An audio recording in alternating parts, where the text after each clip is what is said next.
থেকে আমাদের বয়স্ক মানুষদের কাছ থেকে, আমাদের গার্জিয়ানদের কাছ থেকে আমরা পাখি চিনতাম। এখন দেখুন চড়াই পাখি পর্যন্ত খুব কম দেখা যায়। কাকও আস্তে আস্তে কমছে। আমরা পড়ি যে কাক জঞ্জাল পরিষ্কার করে, কিন্তু এখন সেই কাকেরও সংখ্যা কমে যাচ্ছে। শকুন, চিল, তার সংখ্যা কমে গেছে। যারা উপর থেকে নিচে দেখতে পায় যে কোথায় একটা মরা জন্তু পড়ে আছে, উপর থেকে এসে সেটাকে তারা খেতে খেতে পরিষ্কার করে দেয়। তো আমাদের চারিদিক জঞ্জালে ভরে গেছে। এই জঞ্জাল পরিবেশকে নষ্ট করছে প্রকৃতিতে আমাদের বিনা পয়সায় পাওয়া জল, হাওয়া, আলো এবং মাটি। চাষের জন্য সব থেকে বেশি যেটা প্রয়োজন, আর সব থেকে যাকে আমরা সব থেকে বেশি খারাপ করেছি, সেটা হচ্ছে মাটি। মাটিতে যত রাসায়নিক সার ব্যবহার হবে, রাসায়নিক কীটনাশক ব্যবহার হবে, মাটি তো খারাপ হবেই। মাটি কিভাবে খারাপ হবে?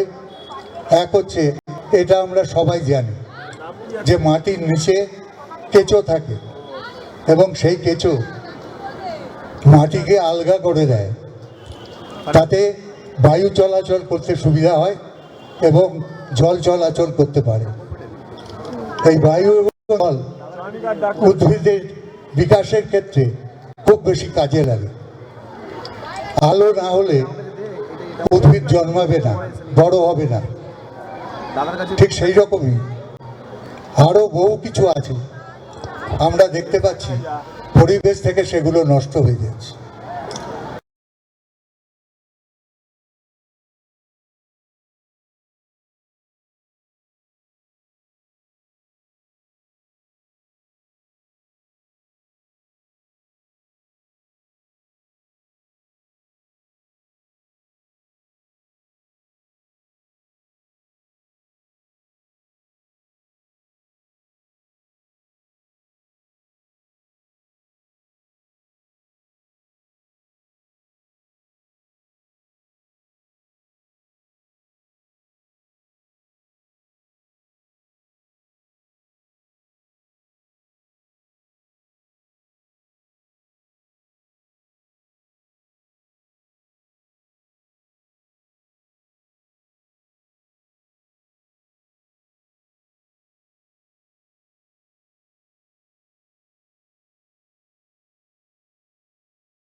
এবং চ্যালেঞ্জ করে বলছি যে সেই সার দিয়ে তোর ঠিক উৎপাদন হয়ে যাবে, 3 বছর 4 বছর লাগবে না।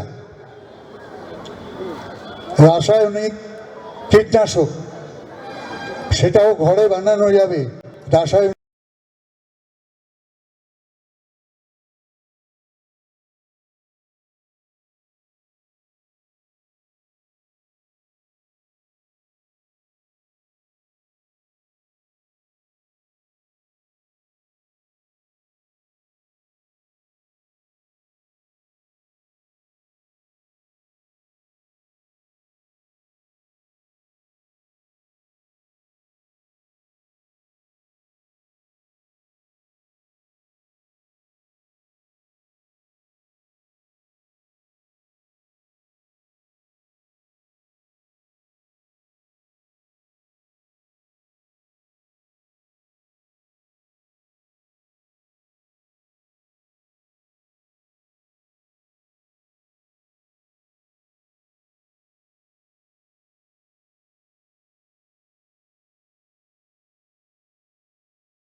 ফসল ফলছে না। এগুলো কেন হচ্ছে? পোকামাকড় বেড়ে যাচ্ছে, পোকামাকড়ের আক্রমণ।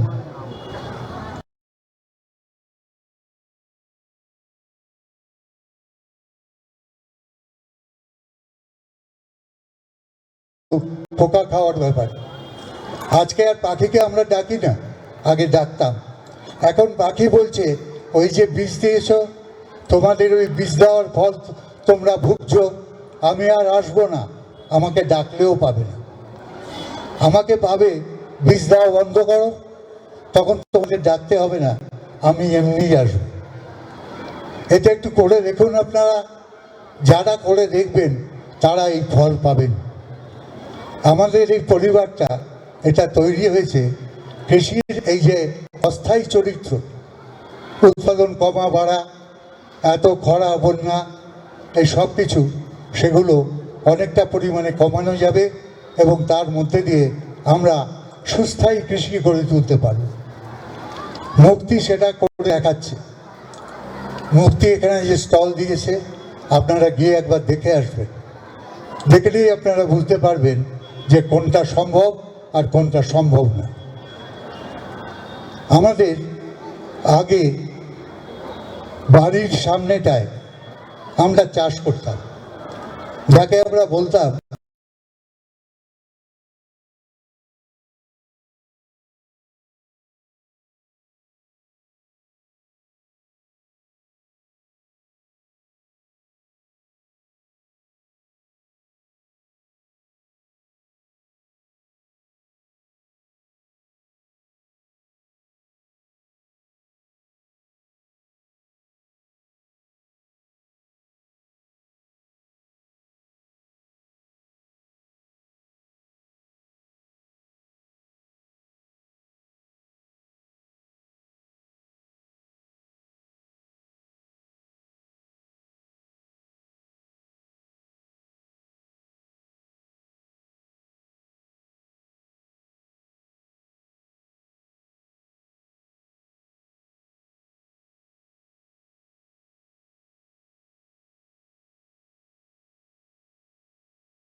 চাষ করবো, নিজেরা খাবো, সেখানে দেখবেন আমাদের খরচ কত কমে যাবে। সে বেগুন থেকে শুরু করে যে কোনো ধরনের সে খরচ কমাতে পারবে। এই খরচ কমালেই চাষির আয় বাড়বে, বাড়লেই তার পরিবারের আয় বাড়বে এবং আজকে সে যা পাচ্ছে না সেইটা সে করতে পারবে। আজকে দেখুন একটা উদাহরণ দেব, যে আমাদের রাজ্যে কৃষকদের জন্য কৃষক বন্ধু প্রকল্প হয়েছে। তার দুটি দিক, একটা হচ্ছে বছরে 10,000 টাকা দুবারে, আর একটা হচ্ছে 18 থেকে 59 বছর পর্যন্ত যদি কেউ মারা যায় তাহলে এই কৃষক বন্ধু প্রকল্পে তাদের বাড়ির লোককে 2 লাখ টাকা দেওয়া হয়।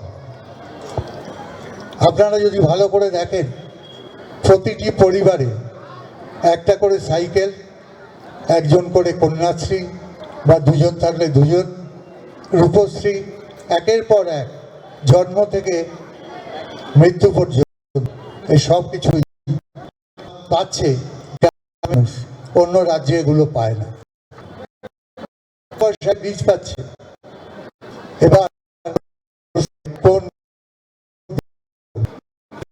আপনারা শুনে নেবেন যে নিজেদের চাষ করা যে বীজ, এই বীজ থেকে বীজ কিনে এইগুলো যদি আমরা সারাতে পারি,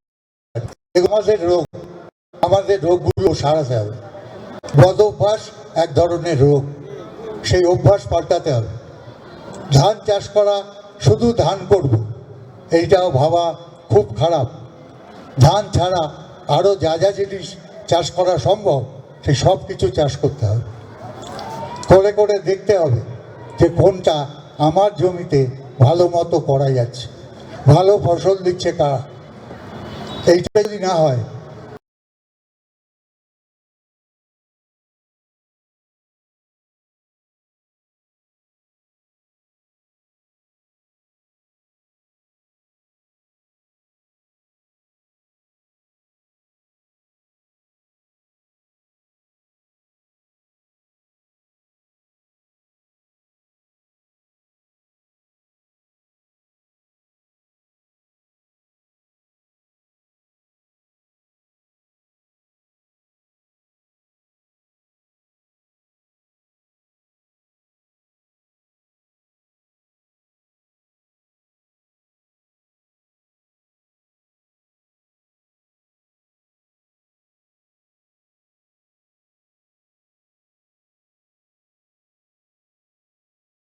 হাতে কলমে শেখাবারও ব্যবস্থা করতে পারি।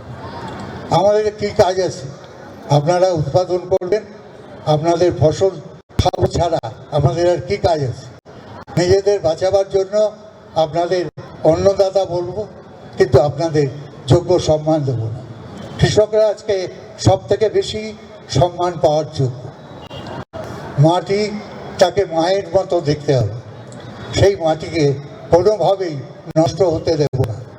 মাটি নষ্ট না হলে জল নষ্ট হবে না, বাতাস নষ্ট হবে না, এবং আলো নষ্ট হবে না, তাপ নষ্ট হবে না। এই সব কিছুই আমরা ঠিকঠাক করতে পারবো।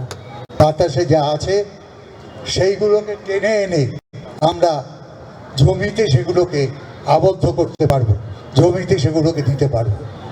আপনি যখন ঝঞ্চে চাষ করেন তখন কি হবে? আপনারা ভাবেন যে আপনার এনকেপি যেগুলো বাজার থেকে কিনে এনে দেন